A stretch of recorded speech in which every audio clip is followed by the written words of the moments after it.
My name is Janine Hooks, and I am your business counselor for the Columbus Minority Business Assistance Center. I am part of a tiny but powerful team that's here to support and help advance all of our minority small businesses in our community. It is my pleasure and privilege to be a part of this work. My director, Kim Gale, my girl, is in the screen, in the frame. She is our leader, our fearless leader, helping us make sure that we're taking advantage of every opportunity and has introduced us to many of the panelists that you will hear from today. Sharon Francis is the one that keeps us all in order, aligned, prayed up, covered, and grooving to the jazzy tunes that you heard earlier. So get to know us. You'll love us once you meet us, and we're just here for you. So without further ado, I'm going to turn it over to Currecia. You're going to introduce your friends, your panelists, and the people that are going to help us understand how to effectively advance our businesses on social media. Have a good time, y'all. Good morning, good morning, good morning, everyone. I'm so happy to see everyone today. It's kind of great because today is Thursday and it's also Black Business Thursday. So this is amazing time to be able to connect with one another and be able to learn more about how to effectively use social media to increase your business. And like Janine said, first off, I just want to thank Impact for allowing me to come back and do a part 2. Thank you so much to Kim, to Ms. Sharon, and to Jean for all your support and help. I think this is going to be awesome. And so I want to get started because we have a tight schedule and I know you guys all have to get back to your businesses. But just a little bit about me. I've worked with a lot of brands over the past 10 plus years. A lot of the brands that I've worked with have been local. I have been blessed to be able to work with some national ones as well, such as the National Urban League, being able to just help be able to tell the story of brands through social media and marketing. One of them, which is my favorite and near and dear, is Creative Control Fest, which Marshall will talk more about in his presentation. But you know, I've been able to really help be able to bring out help brands, whether it's through their conferences, through just helping strategize for their businesses. I've really been able to do a lot with helping that. So if at any time you need some assistance or just need some suggestions, please reach out to me. I have my Instagram handle right there as well. My personal Instagram handle is Radiance02. If you want to reach out to me afterwards and just connect, I'm always loving to learn more about your business and your brand and how we can, you know, elevate one another. So with today's presentation, we are going to cover a few things. So branding your business. So Marshall Shorts will come and talk to you all about that. If you are still in the incubator stage with building your brand in terms of like your logo or just making sure that you have everything in place with your brand persona, Marshall will be able to help you with that. And we're going to make this interactive. So we want everyone to participate as well. And then public and media relations. This is a big thing right now, especially with, you know, what we're going through and the climate that we're in. And Donna Marbury is going to bring it. She's going to show you how to curate your content and making sure that you get the attention that you need, whether that is print through print or video media. She is your girl. And so she's going to show you a little bit on how to do that. And then best practices for photography.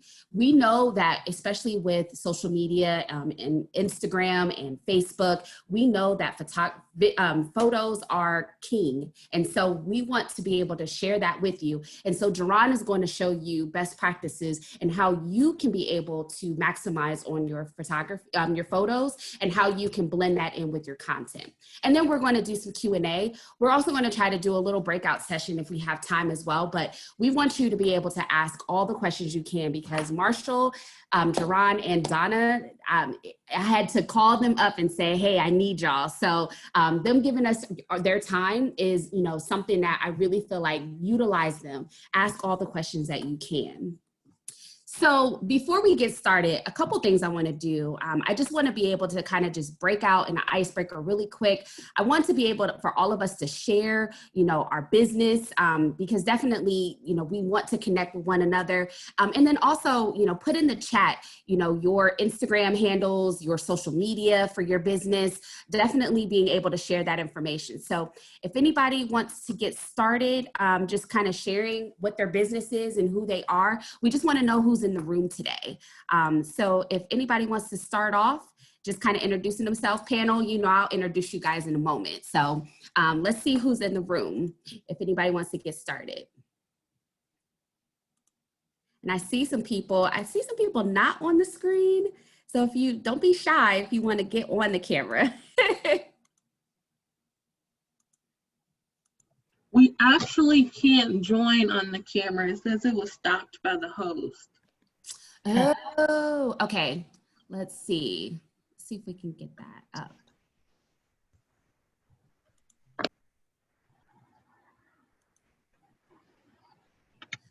And I think Miss Sharon is going to work on that and see how we can get everybody's cameras up.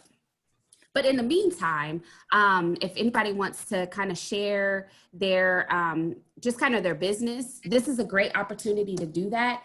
This is free networking. Anytime you're in a room with experts or just with each other, being able to share what your business is so we can all, support one another. I definitely want to hear from some people if we can. So I'll go Fed. Oh, sorry. No. Yeah, I'm not on camera because I do not look appropriate right now. Totally fine. Okay. My name is Diamond Saunders. I'm based out of Dayton, Ohio. Diamond, we can see you, just FYI. Oh, Lord have mercy. I thought I'd tell you because nobody else is going to say anything. We can see you, baby girl. Okay, well, I'm going to put this hood up so y'all don't see my hair looking a mess. But I'm in Dayton, Ohio, and I have a small business branding company.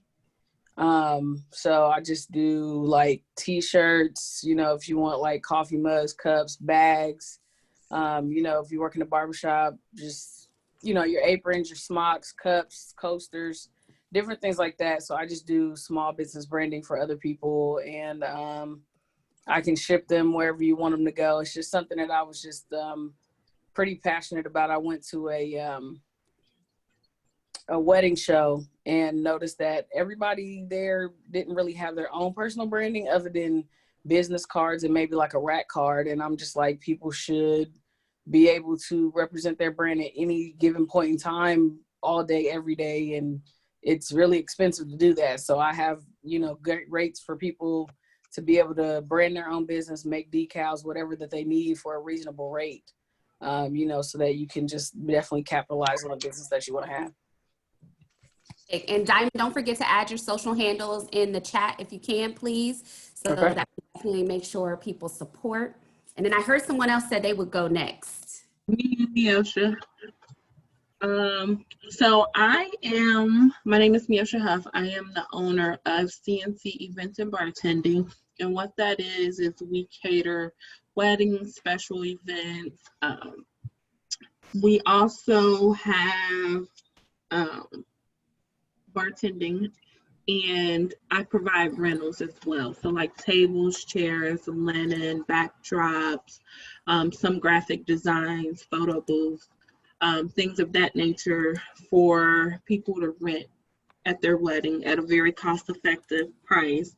I do service Columbus, Cincinnati, Dayton, and Indianapolis. I want to build my brand more in Columbus at this point because I feel like the market of what I want to do is there. And that's just where I'm at right now. I'm trying to figure out how to brand my business to make it profitable and successful. All right. Nice to meet you, Miosha. Nice to meet you too. Thank you. Anybody want to go next and share their business information?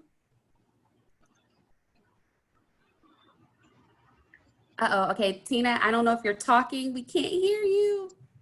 I think I see you.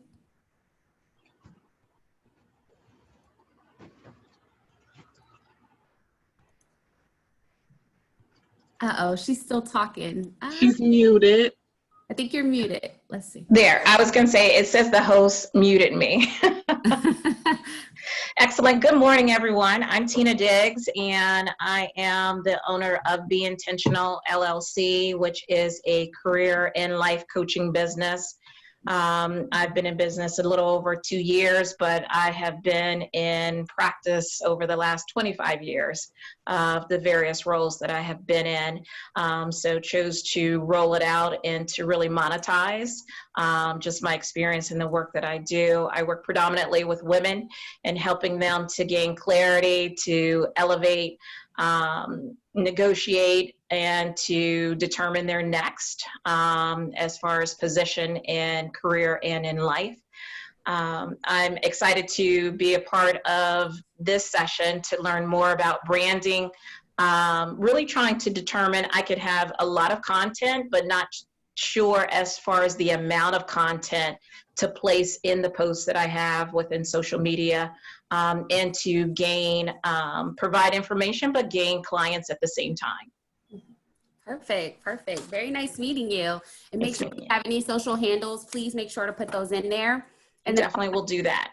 I looked at the chat. I see Iwan Nikki, hello, from Soul Palette in Cincinnati. Thank you so much for coming and participating. And make sure, can you please add Soul Palette's social handles on there too, please?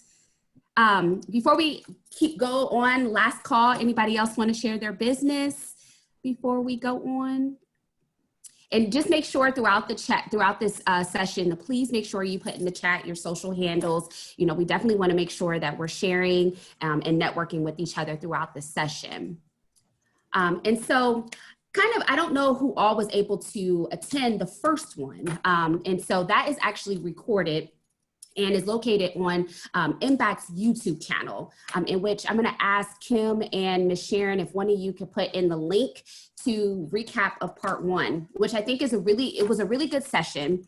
We covered a lot in that session, in which this is actually going to help with part two. So what you missed in part one was selecting the right social media platforms. You need to remember, it is always about quality over quantity. We know there's a lot of social media platforms and everyone wants to be able to be seen, but we want to make sure that, especially when we're trying to produce good content, that we are on the correct platforms that we need to be on. It's okay if you choose one platform or two platforms to be on at a time and then build from there. You want to always make sure that you can keep with the capacity, because your business, one, you need to continue to operate that, but you want to also make sure you are marketing it as well. So you want to just always keep that in mind, the quality over quantity. And then increasing your reach. We spoke about this a little bit about your brand strategy, making sure that you look at who you're researching your brand and your competitors and who is in the space that you're in. But then also making sure that you have a brand persona. We talked a lot about making sure you have a key logo and then your secondary logo. And so I know Marshall will be talking a little more about branding. And so I'm going to hold that for him to talk a little bit more about that. But then power words, making sure that you put those key words into your content. And I know Donna will also cover that as well in her presentation. And then hashtags, making sure that your business is in the mix, making sure that you are contributing to conversations that are happening on both a local level and wherever you are and what city you're in, but then also globally. How are you being able to capitalize on some of the things that are happening within those hashtags? And then video content. We know that a lot of times people are just scrolling through social media, but a lot of times people are always looking at videos and they'll stop and they'll look at those. So what does that look like? How are you able to capitalize on videos for your social media as well? So we covered that in part one. And then social media tools. I talked about some of the social media tools that I love, that I use, especially on the go, making sure that I use a social media content calendar, making sure I use something that will be able to help me to schedule them out, so such as Buffer or Hootsuite, really utilizing those softwares to be able to help you as you continue to build your business. So again, I just say, if you have time, visit part one of this building your business brand, because I think it will really help you to really look at how you are best utilizing social media. So I'm going to get out the way in a second. I feel like my three friends and three experts are going to be able to give you all of the tools that you need to be successful in your business. So I want to introduce them before we get started. First off is Marshall Shorts. He is a brand strategist. I've known him for a really long time, but Marshall has a lot of credentials under him. So definitely pay attention. I hope you have notes and pen to take some notes because Marshall is going to bring it. But a little bit about Marshall. So Marshall is an artist, a designer and brand strategist, and award-winning entrepreneur. He is the founder of Artfluential, a brand agency that harnesses design strategy for social impact. He is also co-founder of the Creative Control Fest and the Maroon Arts Group. He also serves on a number of nonprofit boards in the city of Columbus. Marshall has presented 2 TEDx talks. He believes anything not designed by nature is designed by someone, so we can design places, spaces, and things that are more equitable for all people. He believes the ultimate success is the love from his family and village. And then Donna Marbury, she is a content creator and media maven, and I hope that you guys are ready for her. So Donna Marbury has more than 15 years of experience in journalism, public relations, social media, and communication strategy. She began her professional writing career in 2003 at the Columbus Post as a reporter and has held various communication and public relations positions in public and private sectors. She has been at Smart Columbus. She managed content and social media strategy, capturing best practices and lessons learned from the 50 million grant playbook. Previously, she was a social media specialist for STRS Ohio and won the 2018 Award of Excellence for the Central Ohio PRSA for social media. She's held public relations positions at the Ohio Chamber of Commerce, Who's Who Publishing, COIC, and as a PR and media consultant for several nonprofits, small businesses, and artists.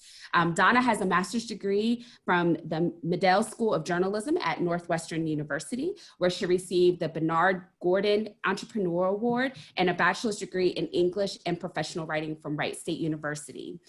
She also has meetups called Grammar and Chill, and she helps writers from all genres connect and network. So I hope you're ready for Donna in a second.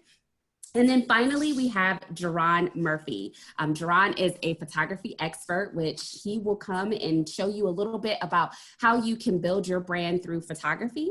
So Jaron Murphy, he was born and raised in the great city of Cleveland, Ohio. And after graduating high school, he came down to Columbus to pursue a degree in computer science at The Ohio State University. After completing his degree, he began his career as a software developer. At the same time, he picked up photography as a hobby, and after about 3 years, started his own business. Jaron has been shooting for about 9 years now, and you can check out his work, which he will actually show in his presentation as well. So I hope you guys are ready. I have my paper and pen out too, because I'm always learning. Even though they're my friends, I put them as my colleagues, as experts that I truly trust in, and I hope that you guys will gain something. Again, this is going to be an interactive workshop today, so definitely without further ado, we have Marshall Shorts up first. This is his social handle, so please make sure you follow him and his website, and then Marshall, I'm going to let you take it over.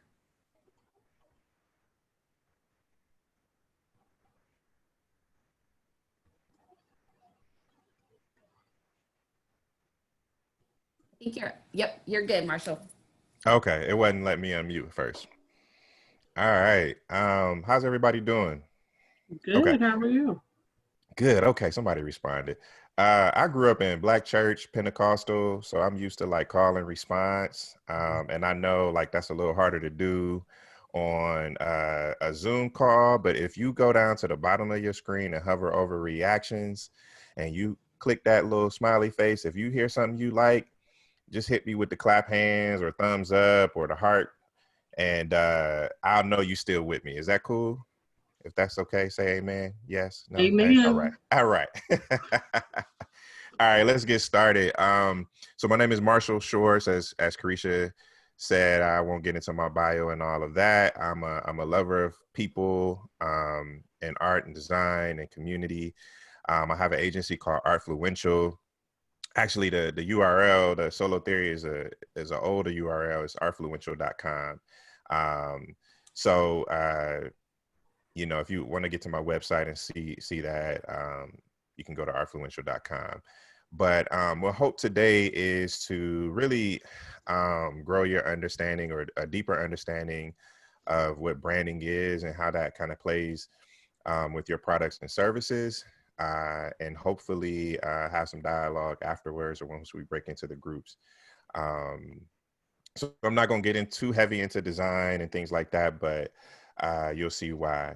So we want to understand, define, and promote the value of your brand. And I think to do that, we have to understand what brand is, how that works, and how it informs building loyalty and sustainability for your business. So before we get into like the nitty gritty, I have an exercise that I like to do where, and this is going to require some participation from you. So if you can pull up the chat feature. And so I'm going to show a few slides of logos for about 5 to 10 seconds each slide. And in the chat, I want you to put whatever your initial feeling, reaction, or thought when you see those logos into the chat. Is that cool? Can everybody participate with me on that? I promise I'll tell you why shortly. All right, so the first logo is Google. So in the chat, real quick as you can, the first thing that comes to mind, any feelings that are evoked by seeing that logo, put them in the chat. Any thoughts, words that come to mind, go ahead and share that. Next one is McDonald's. French fries, okay. Anybody else? Childhood, yuck, okay. Global. Next one is Apple, Macintosh, computers, iPhone, iPad, big money, expensive. My life, yes, mine too. Love, okay, good. Nike. How we feeling about Nike? All right, I see the strong arm. Social justice, Kaepernick, all right. And then the final one is Trump-Pence logo. How y'all feeling about that? Somebody said sick. Silence. All right. All right. So we're going to get into why I did this in a little bit. But before we start out to talk about like what a brand is, which brand is a common term these days. Everybody, talks about building brand and what branding is. I find that not many people have a deep understanding of like what that is. And so the exercise is to start to illustrate what branding is and differentiate some of the terms that we understand and know about branding, so we can advance. So before we understand what a brand is, we have to understand what a brand isn't. Next slide. So number one, your brand is not your logo. All right. In fact, your logo is, if we were to quantify this, is probably less than 10% of your brand. And I'll explain why that is later. So a logo, symbol or trademark makes it clear who you are, but it does not always make it clear what you do, right? A logo is simply an identifier, much like your face is an identifier of you or your name. Your brand is not your corporate identity. It's not your business card or your brochure or your website or, all of the things that people sort of give credit to as far as like their brand. All right. And finally, your brand is not the product or service you offer. Right. And I know this is probably alarming to a lot of people, but we should understand, like, we'll get into why I say this. Right. Next slide. So what is a brand? Your brand is really the sum of many touch points, right? It includes all of the above, right? It's not just the logo. It's not just the business card. It's not just, and honestly, those are just a part of the brand. We can go to the next slide. Your brand. So most people, when they are building a brand, they don't understand that brand is really trying to solve the problem of belief, right? And in a lot of our efforts, we make promises in our branding. But brand is really the meaning that people attach to your organization, product, or service. In other words, it's your gut feeling about a product or service, right? So those logos I showed you earlier, when I asked for your initial response, that is the branding, right? That is the brand. And that might mean something different for everybody, right? And so branding is really about the relationship between the images we see. So the logo is often a reminder of the experiences that we had with a brand, right? So if we look over into the top right corner of this chart where we see visual expression, that's where kind of your logo, your brand identity, and all that lives. And as you can see, like that's a very sort of small part of the brand. Often what I find when people come to me and they're like, hey, I need to build my brand, I need a logo, I need a website, I need all of this stuff. Then I start asking questions about like, well, who is your audience, and you know, who are your competitors, what are your values and things like that. They haven't established those things. They're looking at the visual expression of what brand is, and that's all they understand it to be. So we're gonna break down some terms real quick. Next slide. So what's the difference between brand, branding, and brand identity?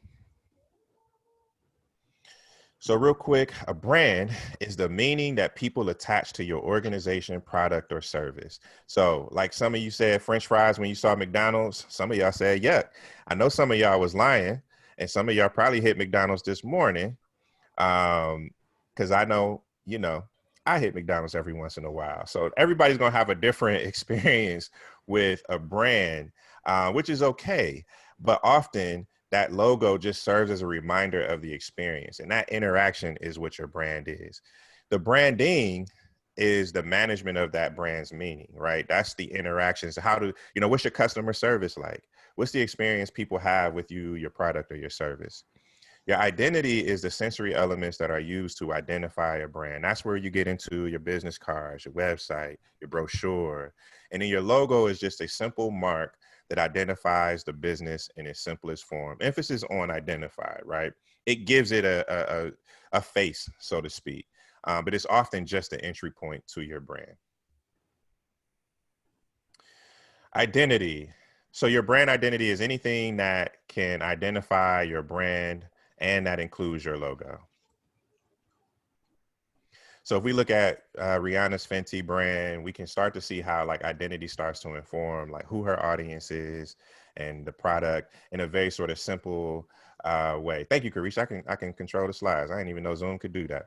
And so you'll start to see like how Fenty, that brand, because this goes across a number of different products, is really building a whole identity for this brand.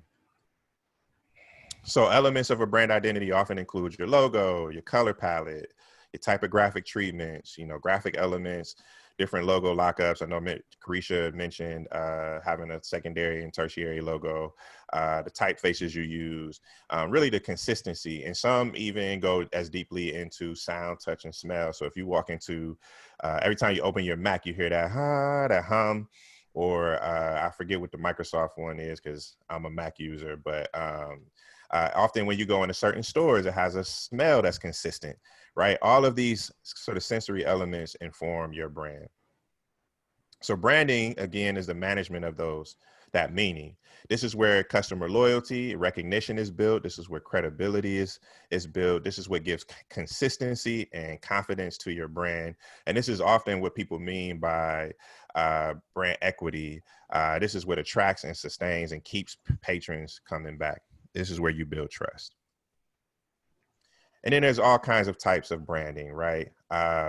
Cause branding, digital branding, co-branding, country branding, right? We're in a political season right now. And so there's a lot of branding happening around patriotism. And then personal branding. And then your logo, again, is like the simple entry point to your brand. It's the identifier of your brand, product, and service. And so if you're thinking about designing, or if you don't have a logo, or if you want to rebrand your logo, some key elements of that is to keep it simple, memorable, timeless, scalable, and appropriate, right? A lot of times we want to tell the whole story in one little mark, or we want to make an illustration out of a logo. And it doesn't often function like that, because this should be recognizable in an email signature, as well as on a billboard. And so as we get close to the end, I'm gonna kind of break down like the promotion side or the marketing and the relationship between brand and marketing. And I think this applies to like social media and things like that as well.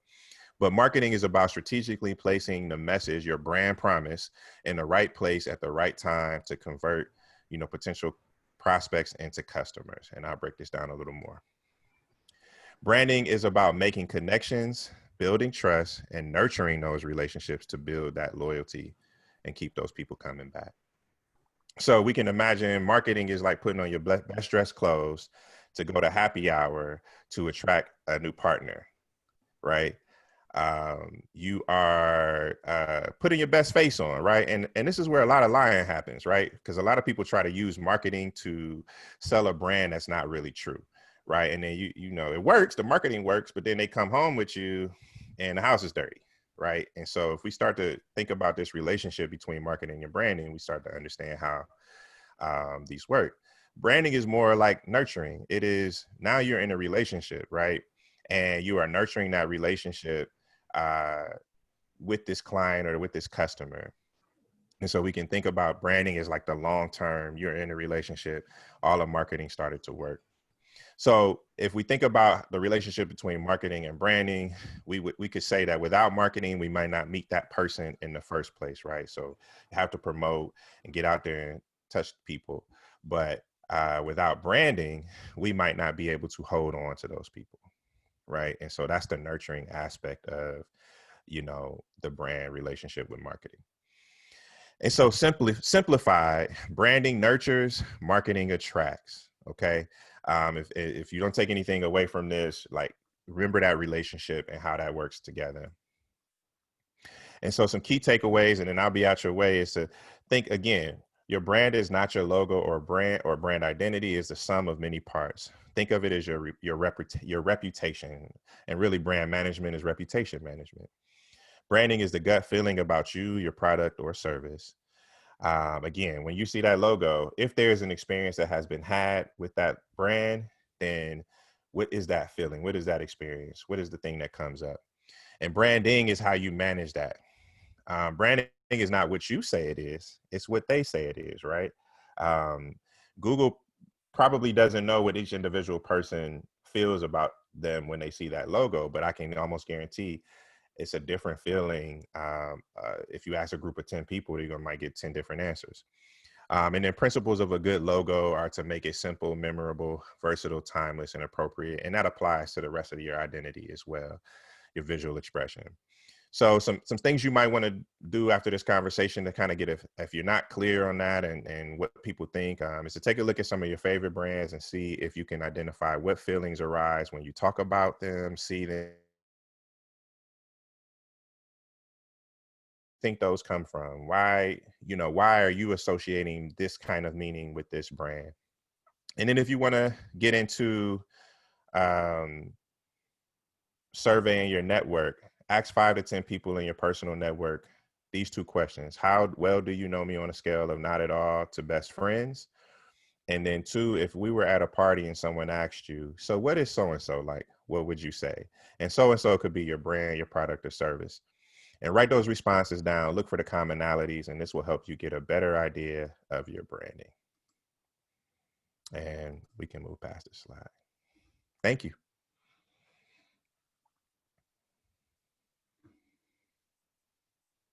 There we go.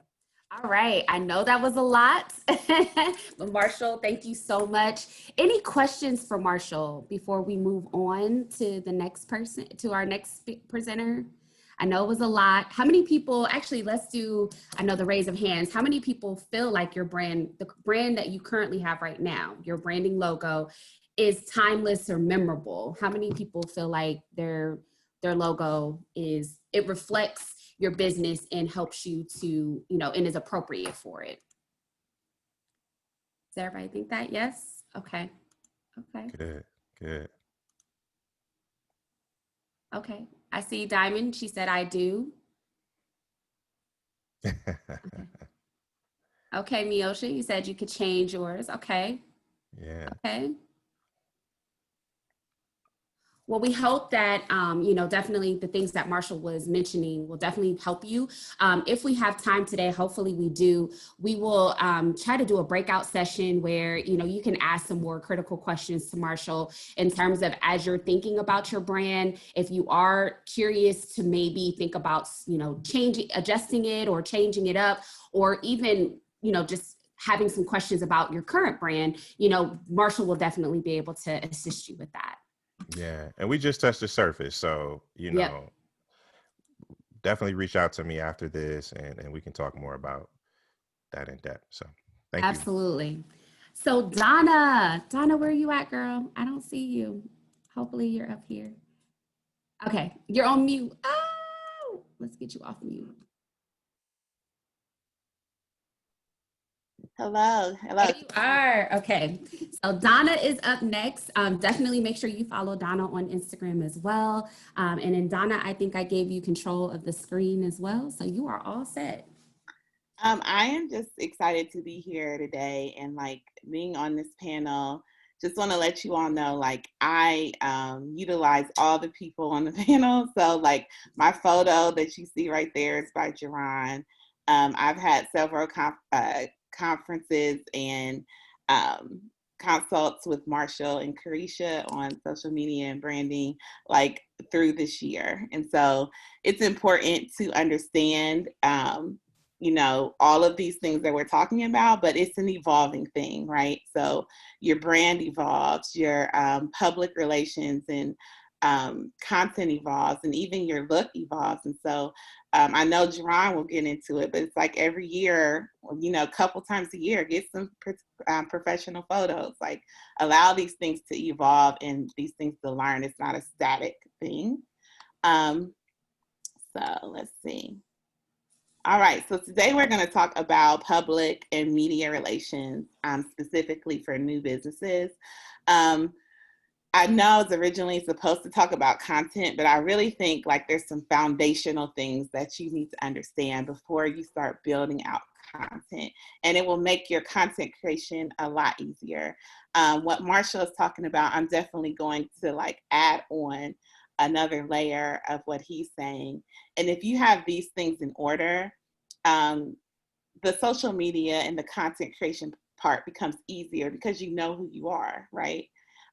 So a little just about me, and we already talked about this. I've been a journalist and I've been in public relations, and I think that's kind of my secret sauce because I've been on both sides of the coin.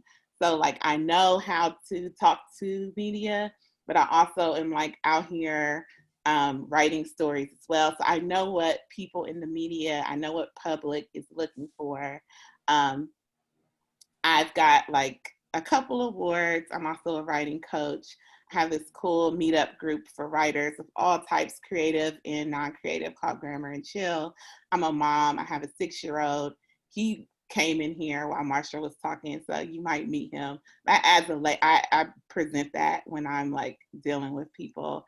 And I'm also launching a business too. So I'm in the same boat as all of you, where I was laid off due to COVID in a communications position. And now, I'm in this situation where I'm getting a ton of looks for work. And I'm I don't have my LLC. So I'm getting my life together just like y'all. So we're all on the same path together. So I'm glad to be here for that aspect as well. So right now, it's the best of times and it's the worst of times, right? So we're in the middle of this global pandemic.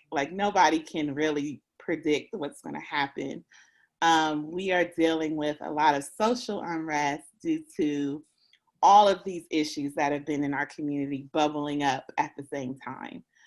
It's also an unprecedented election season. People are divided, and people have more time to really think about where they're investing their time, their money, and their support. And so, that has caused this unique situation for a lot of Black businesses where the support and the attention that Black businesses and Black professionals are getting is increasing. I came across this report from the U.S. Chamber of Commerce that said 75% of Black business owners have seen an increase in business since June. And this report came out in August. And Groupon is saying that searches for Black-owned businesses has increased by 300%. So we're not even talking about the big businesses. We're talking about local businesses, local people. Like Currecia said, it's like Support Black Business Thursday. And that was something spearheaded by Shannon Harden and like the local Columbus community. And so you really have to think about like, how do I position my local business at a time like this? Because like, you could get an influx of attention, and like Marshall was talking about, will your brand support the type of attention that you may get? Are you building relationships with people, or are you having flings? Just to keep going on that little dating story that he brought up. And you want to definitely position yourself to take advantage of the amazing support that's happening. And I believe that will continue to happen over the next year or so. But you also want to have repeat customers. You want people to come back. You want people to understand who you are and the passions that you have for your businesses. I mean, just when everyone was introducing themselves earlier, and Diamond, for example, was talking about her small business branding.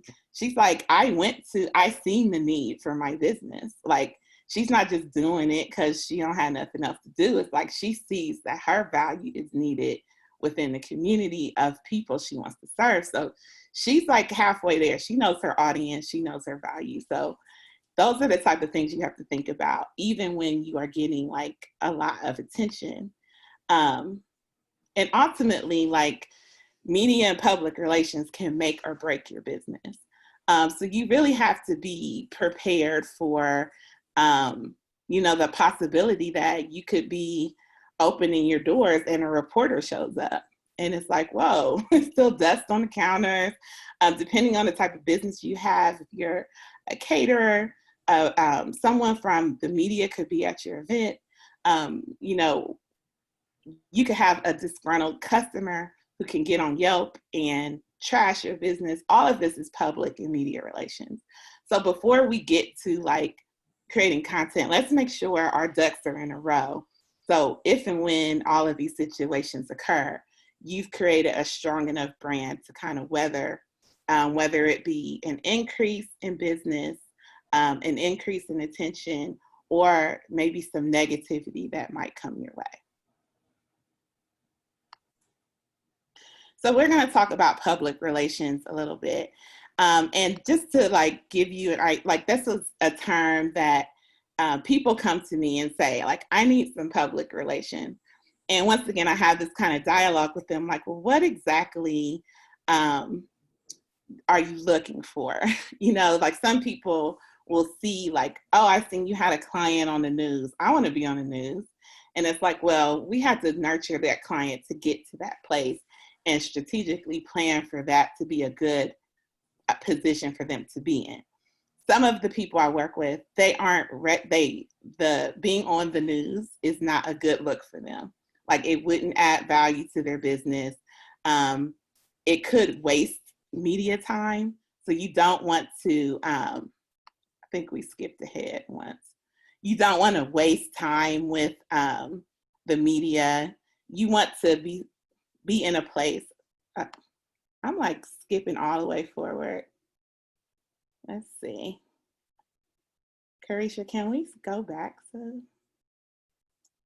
Okay. Sorry, I was like clicking on stuff.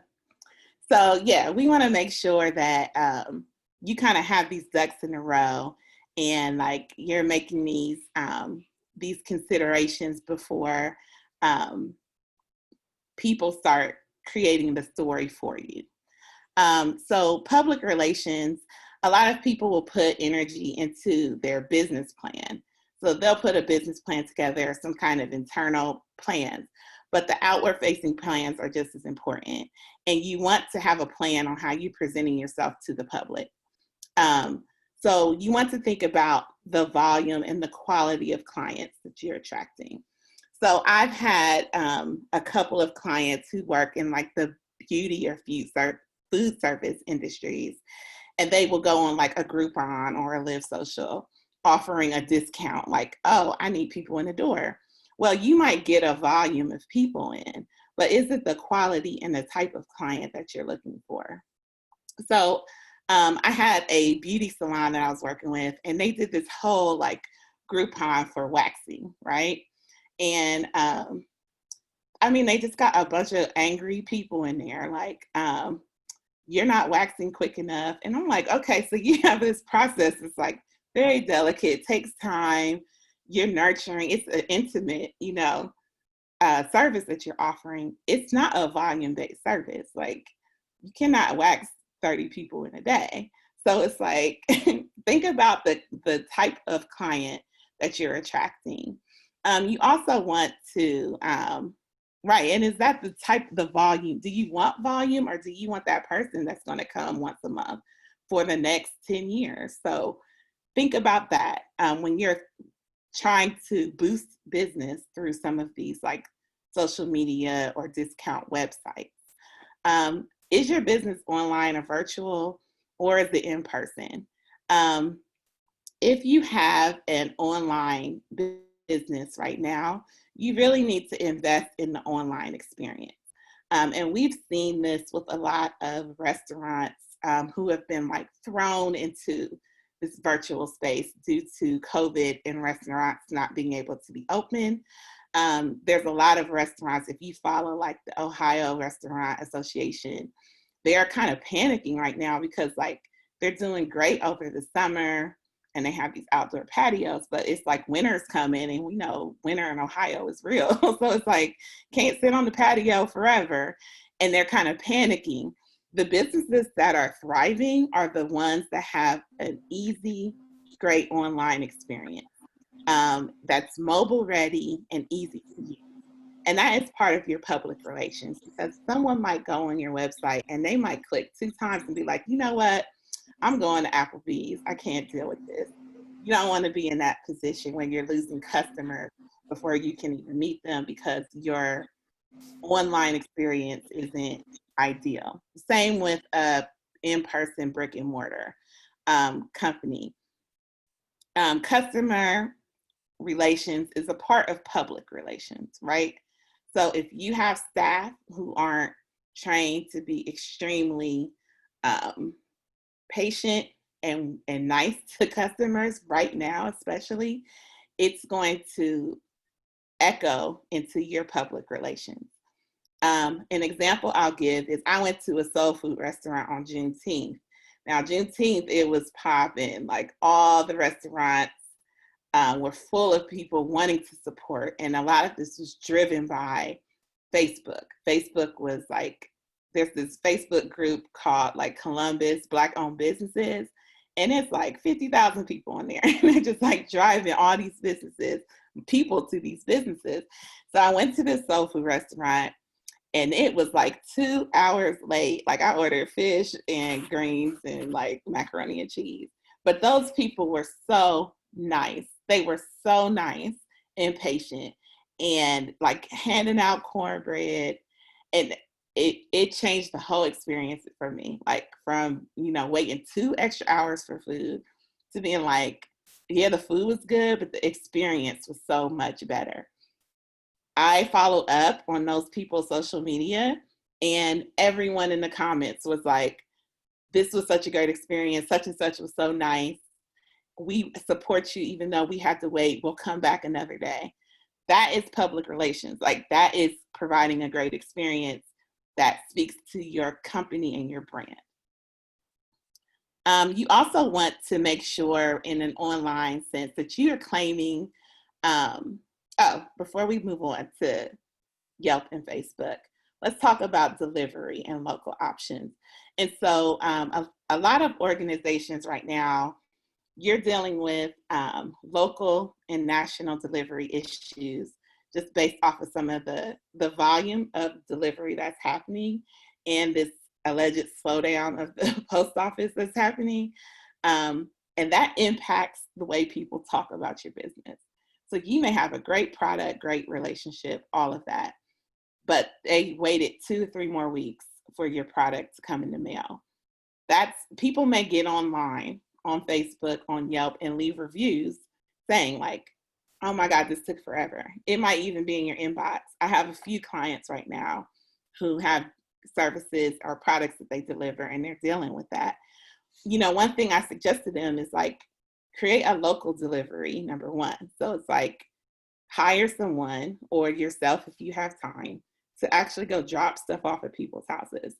I've had a few people I've ordered stuff from in the city who've done that for me. There's also a few breweries that do that, who would like, if you're within a certain radius, they will just drop it off. That might increase like your the positive attention that your company gets tremendously. And it's offering another layer of experience, and it's getting something to them quicker. And nationally, if you're delivering stuff nationally, you just have to really talk to your customers, and you can use social media to do that, to kind of explain to them. And I know a lot of people understand that, but it can become a part of your brand story. I love their product, but they're slow. That's not what you want people saying about you. And that's even going into Yelp and Facebook. Make sure you're claiming all of the assets online that you can. I used to work with a restaurant, and the owner was like a super, I don't want to say he was like bougie, but he was like, I'm above Yelp. Like Yelp, people on Yelp don't know what they're talking about, and I'm above it. Like I'm a chef and I'm high trained, and I don't need regular people's comments. And that was like to his detriment. Like, unfortunately, that restaurant closed within a year because people were on Yelp and they were creating stories and having conversations and sharing photos, and he had no control over it. You want to make sure, whether it's a food business, a service business, a product, that you're claiming all of the assets that you can.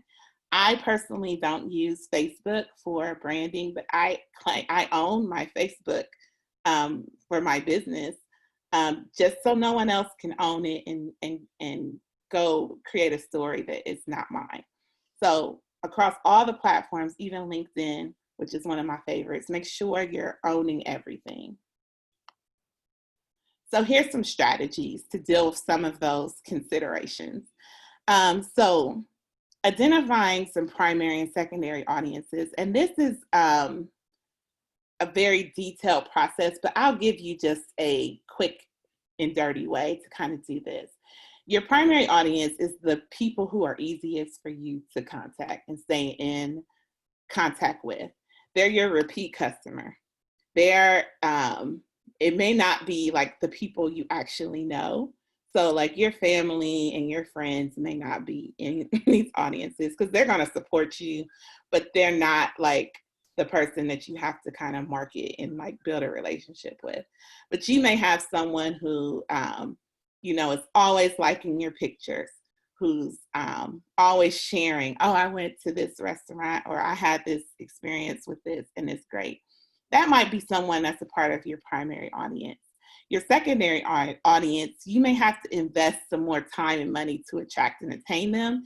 And that's okay. Like if you're, and this is like more in a consultation, but like if you are spending like $30 a month on Facebook, like just to grab a certain people in a certain zip code, that's fine. That audience building will help you know that you're attracting the right person with your time and your money. So you want to invest a little bit of money just in trickles to test out audiences. And Facebook is a great place to do that because they give you so many different demographics to work with. And once you start to get an idea of like, okay, this is these type of people will always come and support me. I see that through my own business. Like I have some writing workshops, for example, and there's a certain type of person who has been to every one of my workshops. And so I created like a persona of that person in my head. Like, oh, this is like a older adult woman who has children. And, so I've created these things, these behaviors that they do. That secondary person, that secondary audience, I have to work a little harder for, but that's okay. Because I know ultimately I'm doing a couple of different things to build relationships with them. I am a huge advocate of newsletters, email newsletters.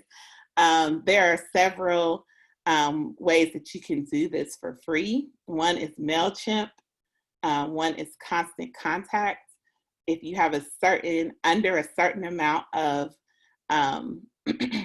subscribers, it will be free. I recommend that you collect every email address that you can and start thinking about creating a newsletter. What this will do is keep your customers and even media up to date with what you are doing. I recommend that you do it on a regular cadence. So I personally have a monthly newsletter, but it could be a quarterly newsletter, depending on how your business is and what is going on.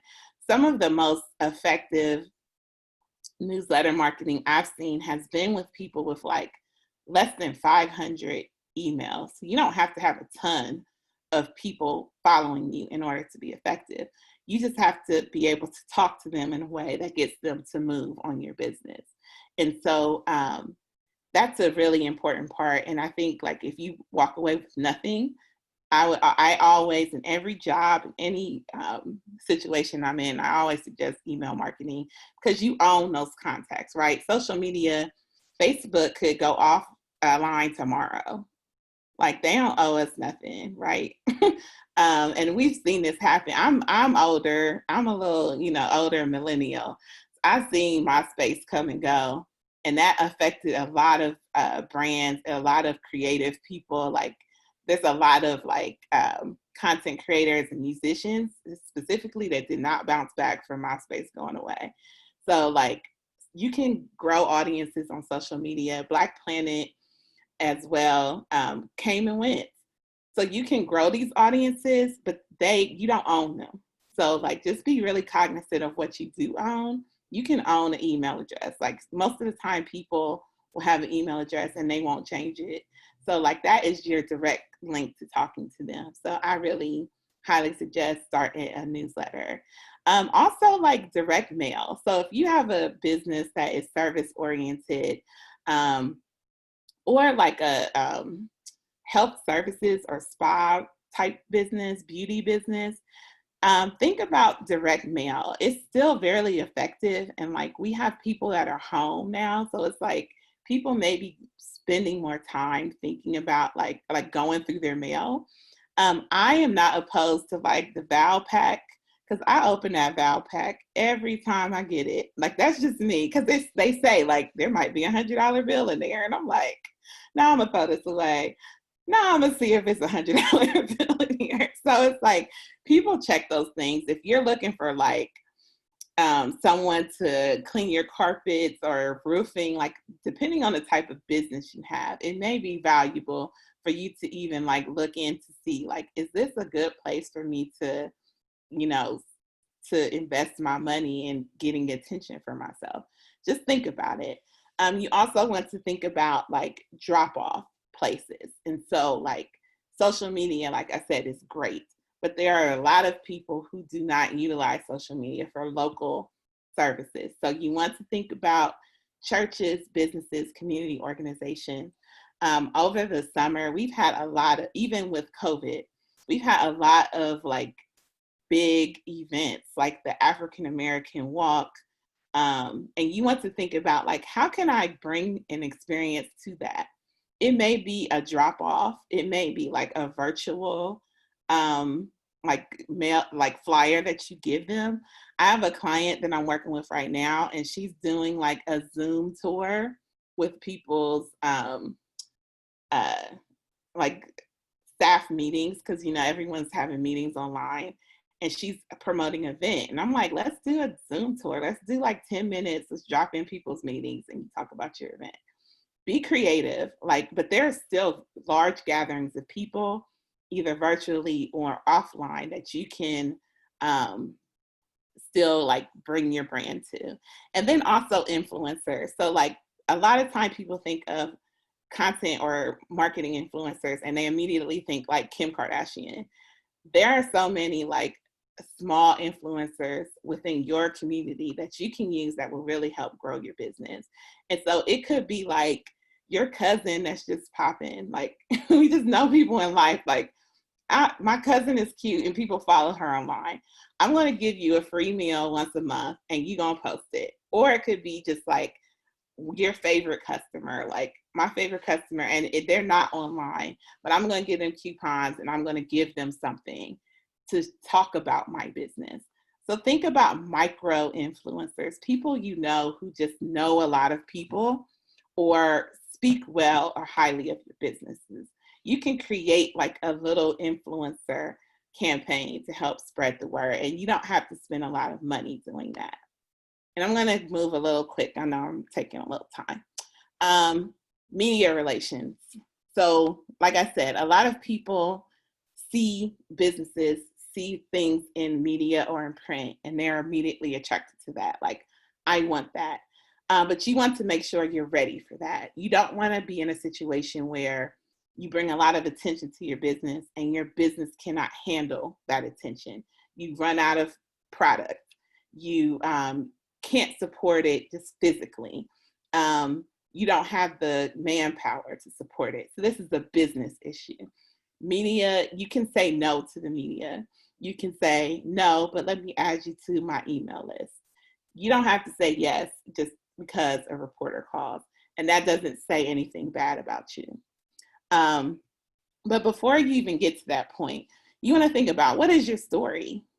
What makes your business, like, what's your secret sauce? What is special about your business?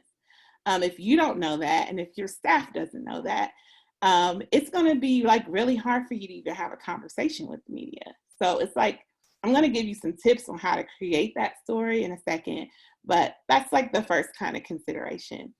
Like I said, is your business ready for more business? You know, you could be in a situation where you're at a good point in your business and it's like an influx of people or attention could kind of break you. There's an example of a business that I consulted with who got a ton of media attention in the last couple of months, and they had to close down for like 2 weeks because they got so many customers. They couldn't handle it. It blew out, like their staff was mad. Everything fell apart. And like then closing down for 2 weeks isn't good either.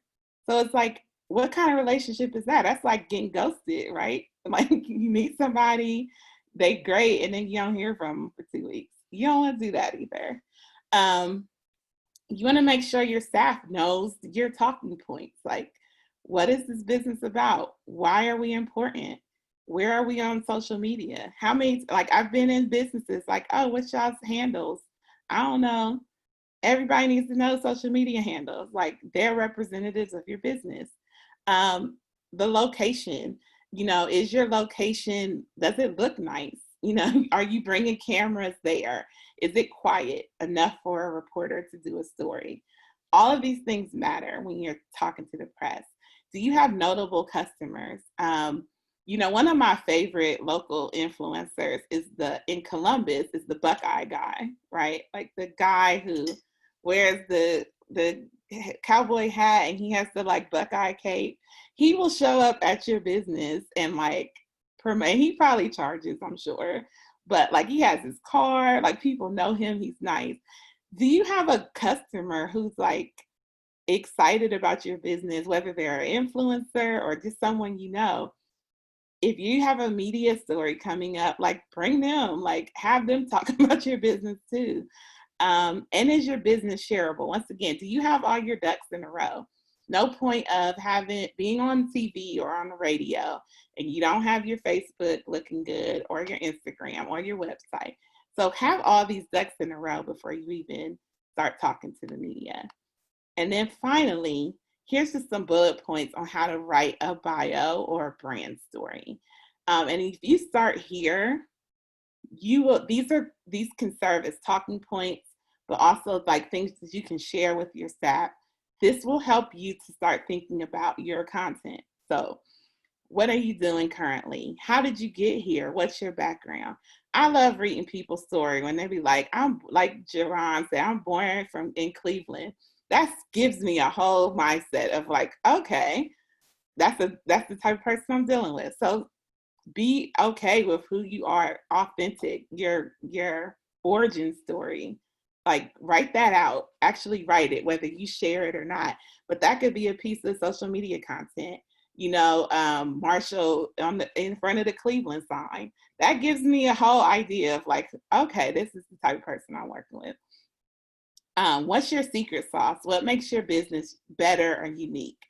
Where are you from? Where are you now? So it's like, I was born here, but I did all of these things and now I'm here. Right? Actually write that out. It will help you feel better as an entrepreneur, but it'll also give you an idea of the things that you can start talking to people about. What can people expect from your business? And once again, like Marshall said, this is like the real. You can expect quality service, fast this, XYZ, and make sure you deliver. Don't just come up with stuff, but like tell people exactly what they can expect. And what's the unexpected? What will surprise people about you? I think about like the ice cream rollery place that's in Gahanna. It's a Black-owned business, and they like create rolled ice cream, but they serve lobster rolls too. That's the unexpected to me. Like have something that people can like think about, like, oh, this is a cool business, but they also do this. And write that down. And that becomes part of like, okay, now I have all these elements of what my story is. Now I can start creating content. So I think that's all I have. And there's some of my handles. So feel free to follow me everywhere. And yeah, we can take questions at the end or whatever you want to, Currecia. No, that was awesome. That was awesome. Thank you, Donna. So how many people feel like we need to probably extend this out a little bit more? We need to do a part 3. I feel like there's so much that has been covered. So yes, we'll have to probably talk to MBAC to see what we can do, maybe an MBAC conference in the future. I don't know, but we have to definitely get Donna and Marshall back in. There's so much that can be said. I know that we're running on time, so we're going to kick it off to Jaron. I know you guys are ready for this, ready for how you can now, you know about public relations and media, you know about your brand strategy. So how do you now put your photos of your services or your product to your brand and also to the media as well? So Jaron, I'm going to bring up your, let's bring up your website really quick. Let's see.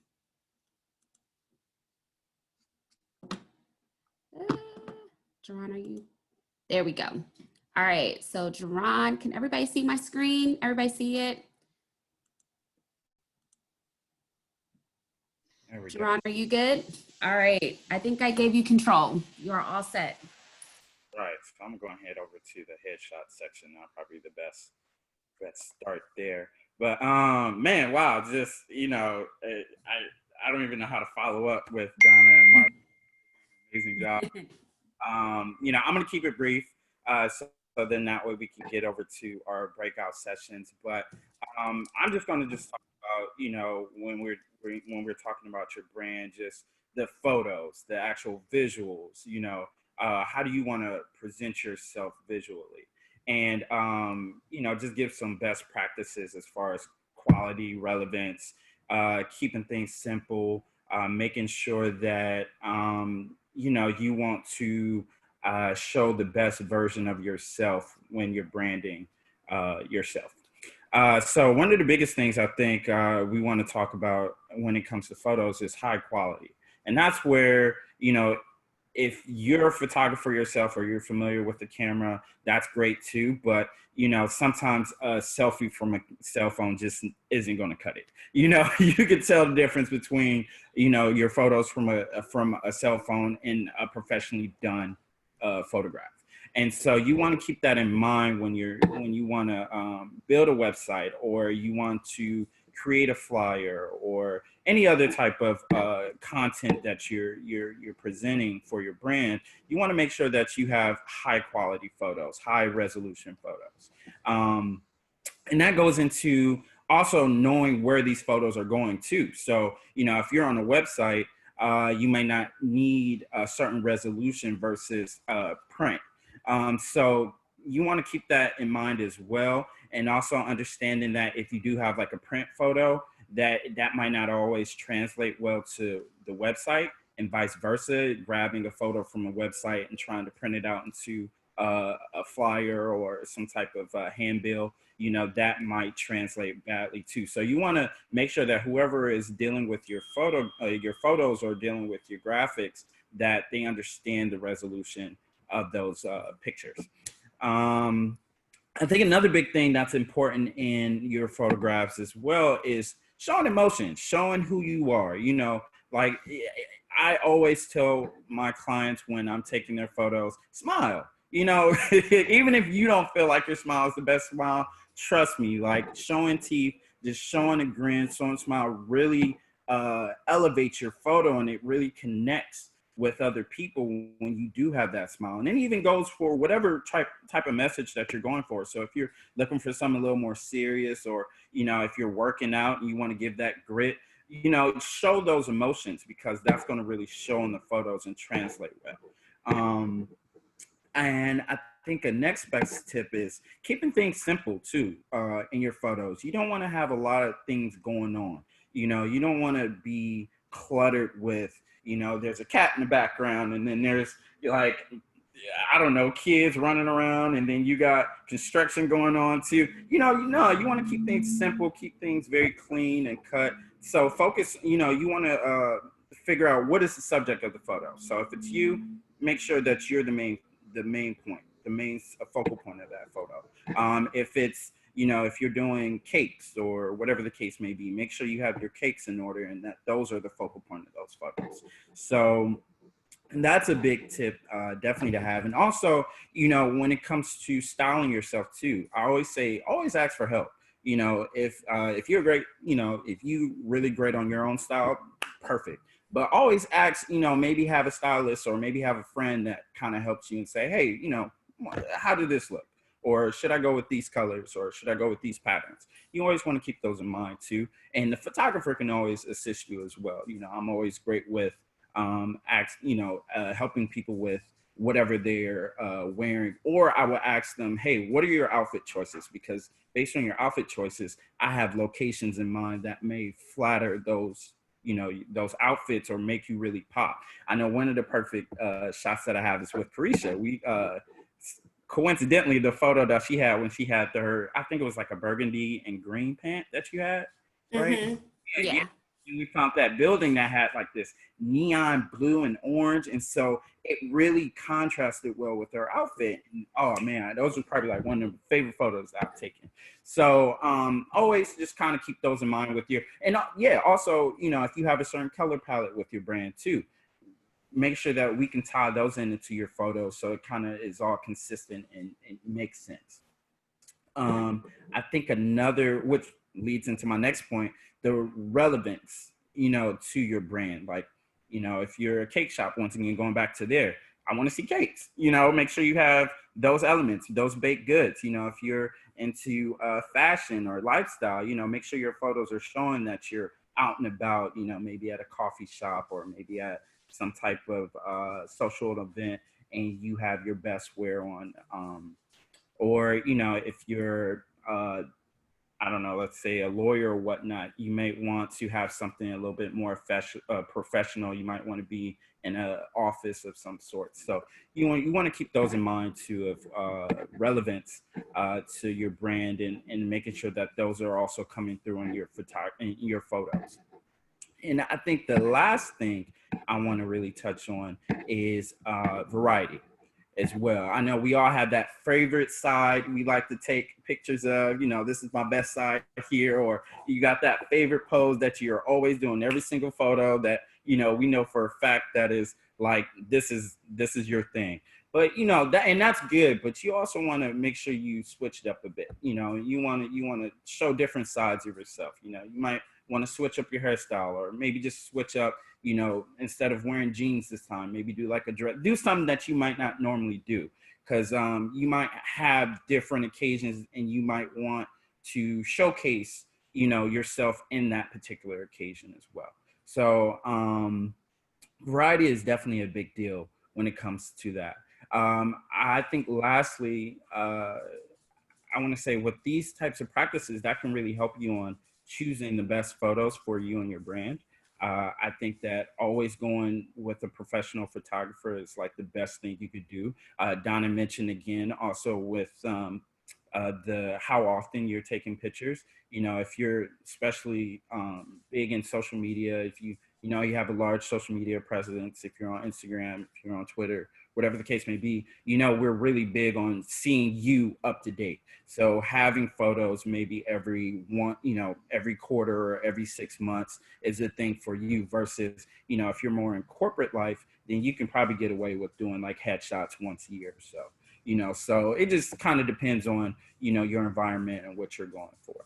So, yeah, I think I said I want to keep this kind of brief and short, but yeah, this is just some of the work that I've done on my website, my headshots. I have more work to show as well, but these are just some of the things that we can do to really, showcase the best you for your brand. And especially when it comes to quality, showing who you are, showing your personality. Photos can really do that for you. So Jaron, do you have any tips on any photo, I guess, apps or anything that you use on your phone that would be helpful for some of the guests to be able to utilize for their social media? Oh man, awesome. I actually, some apps that we already use, like Instagram. Instagram is very powerful because of the filters that they have.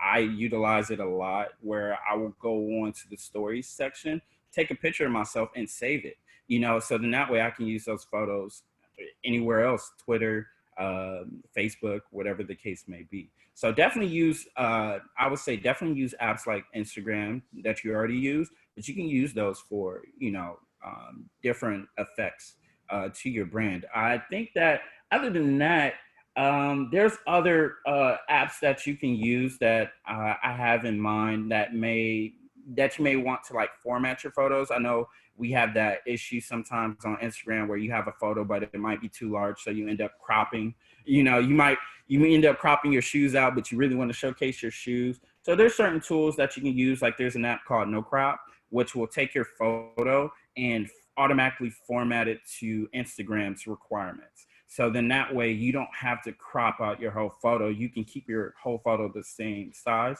and then post it on the Instagram. That's really a cool tool that I use. Layout is another tool that I use as well, kind of like a collage app where you can, put in different photos and post it in the same format of Instagram, that 1080 by 1080p format. And I think really those are probably the two best ones that I say that I would use, that I would recommend. Yeah. Okay, perfect. Any questions for Jaron on photography? Anyone have any questions? I don't see any. I'm just looking at the chat too. I saw the funny favorite side. Hey, I mean, I get it a lot. Even with some of my clients, hey, get my good side. I was like, no, we're changing it up. Let's change it up. How many photos do you have with just your good side? Right. I know. I feel like I have a favorite side too. So, and I feel like you always capture it well, Jaron. So I appreciate that. I did want to add too. Also, make sure that when you're going in for these professional photos that, you have your makeup done too. Like I said, it's always good to have a couple different pairs of eyes to kind of see when you're doing your shoots as well. So I always try to bring someone with me, but if not, I always recommend my clients to bring like a friend or someone that they're really comfortable with to kind of keep an eye out, in case I might miss something or, like the hair might flip over. A lot of times I say, especially when it comes with women know women best. So I always either like to have a woman with me or ask a woman client to bring a woman with them so that they can assist with any adjustments that they may have. So that's also something that I say to keep in mind too. Perfect, perfect. Thank you so much, Jaron, for bringing that. I know we are short on time, so originally we were wanting to do something where we did breakout rooms and allowed you guys to be able to interact with us more. And I know that this workshop is supposed to be over at 12:30, but I do want to be able to open it up to any questions, any additional questions that anyone has before we turn it back over to the MBAC team. Again, I hope that you all have started following all of our guests today. Make sure that you follow Donna at Donna Marbury, and then follow Marshall at Mr. Shorts Creates. And then Jaron, he has a couple. He has Jaron Murphy Photography and Smooth Juvie, right? Am I saying that right? Smooth Juve. Yes, Smooth Juve. Yes, exactly. So make sure you please follow them. Also, feel free to follow me as well.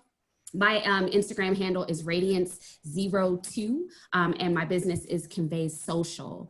So I'm going to turn it back over to Kim and the team to close it out for us. Thank you again so much, everyone, for staying on. I know we extended the time a little bit. We really appreciate it. We hope that all of this information that we have provided for you guys today is very helpful for your business.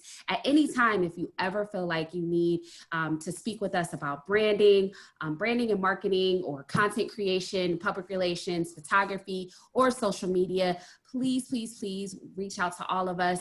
We are more than happy to assist you and make sure that your business is successful. So Kim, I'm gonna turn it back over to you.